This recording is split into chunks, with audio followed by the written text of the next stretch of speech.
Have you ever walked into a room and felt like you disappeared? Like being around people makes you feel smaller?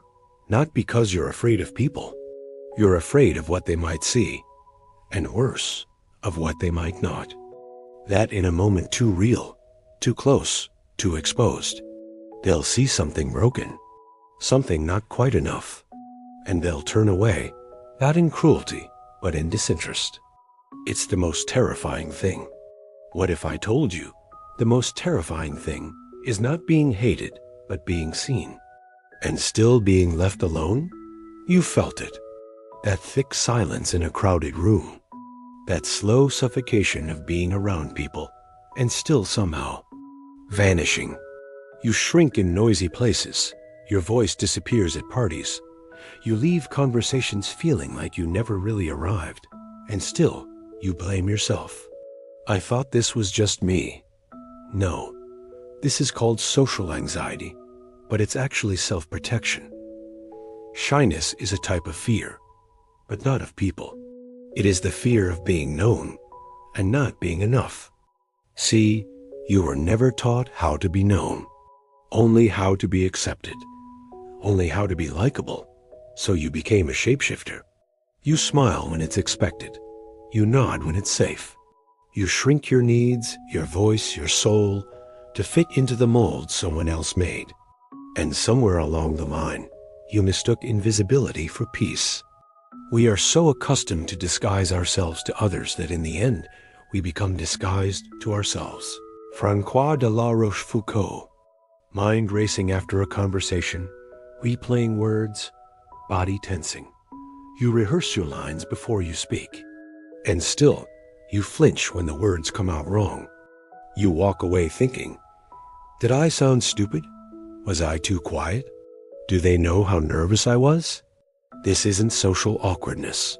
This is self-protection in the face of imagined judgment. The brain is screaming, if they see the real me, they'll leave. And sometimes, you agree with it. The brain interprets shame as danger. Your nervous system doesn't distinguish between a tiger in the woods and 10 eyes in a room. To the brain, social shame is survival-level threat. The human brain is a social organ. Safety is not the absence of threat. It is the presence of connection. Dr. Gabor Mate. But when your experience of connection has been one of fear, your body learns. To be seen is to be unsafe. So you start building walls. Silence becomes armor. You mistake your fear for wisdom.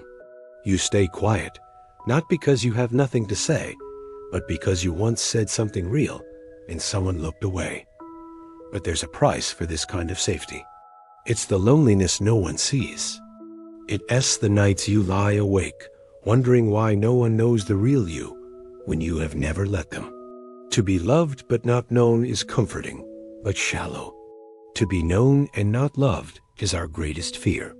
But to be fully known and truly loved, that is what we need more than anything. Tim Keller. And yet, the idea of being fully known feels unbearable. Why? Because we were never taught how to exist without the mask.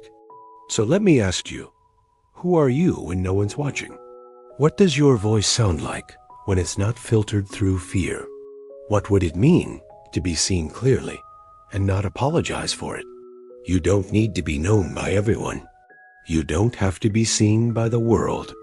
You don't even need to be seen by a room. But you need someone, even if that someone is you, to look in the mirror and instead of criticizing the reflection, finally say, here I am, and I'm allowed to exist. The courage to be seen doesn't begin with a stage. It begins with one sentence. One truth spoken aloud, even if your voice trembles. Speak the truth, even if your voice shakes. Maggie Kuhn. Owning our story and loving ourselves through that process is the bravest thing we'll ever do. Breen Brown. Today, try something small. Say what you mean. Ask the question. Let your laughter be a little too loud. Let your opinion live in the room. Take up 1 more inch of space, because maybe you were never too much. Maybe you were just waiting for the day you could finally stop hiding. The privilege of a lifetime is to become who you truly are. Carl Jung. If you found this video insightful, please hit the like button. Your support means everything to us. Please share this video with someone who might benefit from it. Your act of kindness could save a life. Until next time, thank you for watching.